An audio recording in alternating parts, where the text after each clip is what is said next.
سب سے پہلے منیر اکرم صاحب آپ سے آغاز کروں گی. یہاں ڈپلومیسی کا فقدان نہیں ہے لیکن ٹرسٹ کا فقدان ضرور ہے. ایران کسی بھی طرح کے سیز فائر کے لیے تیار اس لیے نہیں ہے کہ سیز فائر کا مطلب ہے ریکیوپریٹ کرنا. امریکہ اپنا بوٹس آن گراؤنڈ لے کر آنے کی اشارے دے چکا ہے اور بڑے کلیئر اشارے دے چکا ہے. there are some physical evidences to that as well. so ambassador صاحب اب اگر ٹیمپرری سیز فائر نہیں ہوتی تو پھر ڈائیلاگ کو کیسے موقع ملے گا؟ جی یہ صحیح سوال ہے. میرے خیال میں کچھ نہ کچھ طریقہ نکالنا ہوگا, کچھ معاہدہ کروانا ہوگا جس کے تحت یہ جنگ رک جائے اور اس کے ساتھ ایک مذاکرات شروع ہوں جس کے تحت ایک کمپریہنسو اگریمنٹ کو نیگوشیٹ کرا جائے. میرے خیال میں یہ کرنا پڑے گا کیونکہ جنگی حالات میں جو کمپریہنسو اگریمنٹ کو نیگوشیٹ کرنا مشکل ہوگا اور جو پوزیشن دونوں طرف کی جو پوزیشنز ہیں وہ بہت سخت ہیں. وہ امریکہ کے 15 نقطے ہیں, ایران کے 5 نقطے ہیں, دونوں پوزیشنز میکسیمل پوزیشنز ہیں. تو اس میں کچھ کامن گراؤنڈ ڈھونڈنا جنگی حالات میں مشکل ہوگا. تو اس وقت ہماری کوشش تو یہی ہونی چاہیے کہ جنگ ایسکلیٹ نہ ہو اور کوئی طریقہ نکالا جائے جس میں دونوں طرف مان جائیں کہ جنگ رک جائے اور کچھ معاہدے پر نیگوسیشنز جاری ہو جائیں.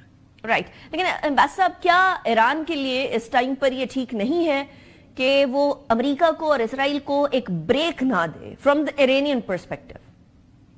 یہ دیکھیں بریک تو دونوں طرف ہوگا نا. تو اگر امریکہ اپنا کچھ ریکوپریٹ کرتا ہے تو ایران بھی کرے گا. ایران بھی تو اپنی جو طاقت ہے واپس بڑھا سکتا ہے ٹائم جب ملے گا.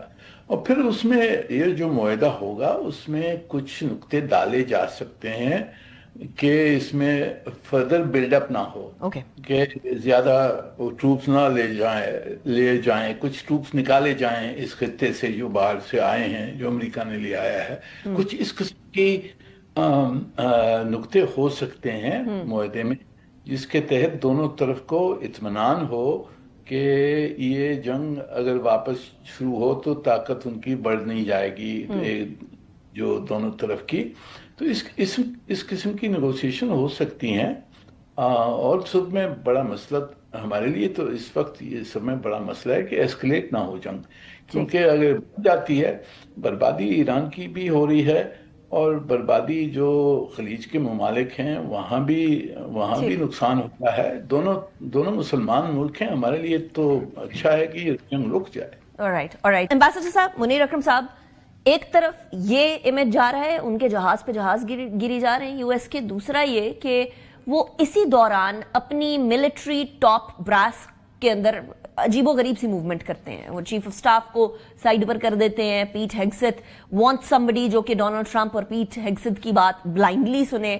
تو ایسی سچویشن کے اندر وہ جو lack of motivation and morale ہوتا ہے with in the armed forces, اس سے پہلے ہم نے دیکھا کہ ان کے اپنے جو طیارہ بردار جہاز ہیں اس کے اوپر بہت سارے سیلرز ور ناٹ ولنگ کہ وہ اس وار میں جائیں. سو ایسی سچویشن میں یہ اور مورال بوسٹنگ تو نہ ہوا, یہ تو وہ والی چیز ہو گئی جہاں اپنی عوام ان کی سراپا احتجاج ہے, اپنے الیکشنز ان کے داؤ پر لگ گئے ہیں. تو کتنے عرصے تک یو ایس جو ہے اس چیز کو سسٹین کر سکے گا صرف اس لیے کہ وہ اسرائیل کو سپورٹ کر سکے؟ جی صحیح, آپ صحیح کہہ رہے ہیں کہ یہاں اندرونی اپوزیشن بڑھتی جا رہی ہے اس جنگ کے بارے میں. اسپیشلی جو تیل کی جو تجارت رک گئی ہے اس کا امپیکٹ بڑھتا جا رہا ہے دن بدن. تو امپیکٹ یہاں امریکن اکانومی پہ بھی ہوگا. یہاں جو گیسولین پرائسز وہ بڑھتی ہیں تو پورے سب کو اس کا اثر ہوتا ہے. تو انٹرنل اپوزیشن بڑھتی جا رہی ہے اور ایک ان کے پاس کوئی لمیٹیڈ ٹائم فریم ہے اس جنگ کو جاری رکھنے کے لیے, اور اس کے بعد میں میرے خیال میں اپوزیشن اتنی بڑھ جائے گی کہ ان کو کوئی راستہ ڈھونڈنا ہوگا اس جنگ کو روکنے کے لیے. یہاں تک بالکل صحیح ہے. جہاں تک کہ ان کی امریکہ کی عسکری طاقت ہے اس میں دیکھیں ہمیں پرسپیکٹو میں رکھنا چاہیے. 2 جہاز جیسے آپ کے اینالسٹ صاحب نے کہا 2 جہاز ان کے لیے کوئی بڑی بات نہیں ہے. جنگ میں پچھلی جو عراق میں جنگ جو ہوئی تھی 1991 میں اس میں 40-50 جہاز ان کے گرے تھے. تو آئی تھنک اس پہ زیادہ یعنی کہ توجہ دینے کے بجائے لارجر پکچر دیکھنی چاہیے. لارجر پکچر یہی ہے کہ جو امریکہ کے اوپر جو دباؤ ہے وہ ان کا ڈومیسٹک ہے اور اکنامک ہے. رائٹ. وہ سب میں بڑی امپیکٹ کرے گا ان کی پوزیشن پر. اور یہ جب تک کہ ہارموز کا اسٹریٹ بند رہتا ہے اس کی امپیکٹ ہوگی. اور اگر یہ انفراسٹرکچر کے اوپر جو ایسکلیشن ہو رہی ہے جو امریکہ نے اب ایران کا انفراسٹرکچر پہ حملے کیے ہیں اور ایران نے اس کے جوابی اٹیکس کیے ہیں خلیج میں اسرائیل میں. تو یہ اس ایسکلیشن سے اکنامک جو گلوبل اکانومی ہے اس کے اوپر اثر بڑھتا جائے گا. اور that is the main liver جو ایران کے پاس ہے اب اس جنگ کو جیتنے کے لیے یا اپنے ٹرمز کے اوپر اس کو روکنے کے لیے. ایک پروفیسر مراندی ہے وہ بھی یہ بات کرتے ہیں, ایرانین پروفیسر ہیں لیکن وہ یو ایس میں ہوتے ہیں.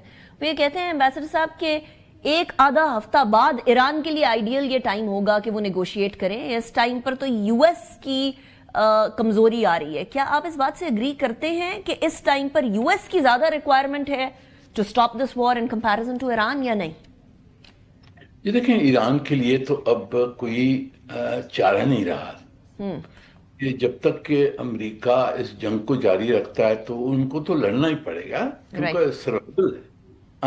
تو وہ تو جنگ لڑتے جائیں گے جب تک کہ امریکہ لڑے گا اور رجیم چینج نہیں ہوئی ہے تو اور ایرانی عوام ساتھ ہے تو اس جنگ کو تو ان کی طرف سے تو جب تک امریکہ جنگ جاری رکھے گا وہ جاری رکھیں گے اپنی طرف سے.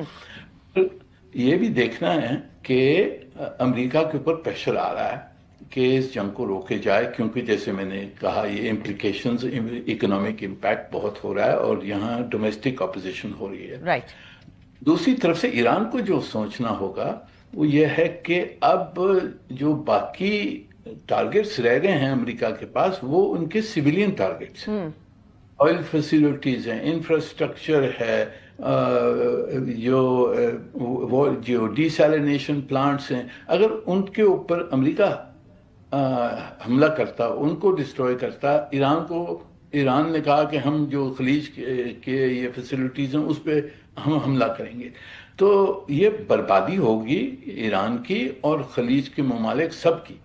یہ سب مسلمان ملک ہیں, سب ہم تباہ ہو جائیں گے اور اسرائیل ایک واحد ملک رہ جائے گا جس کے پاس طاقت ہوگی اس خطے میں. تو یہ ہم نے اوائڈ کرنا ہے. پاکستان کی یہی کوشش ہے کہ آپس میں ہم اپنے آپ کو برباد نہ کریں.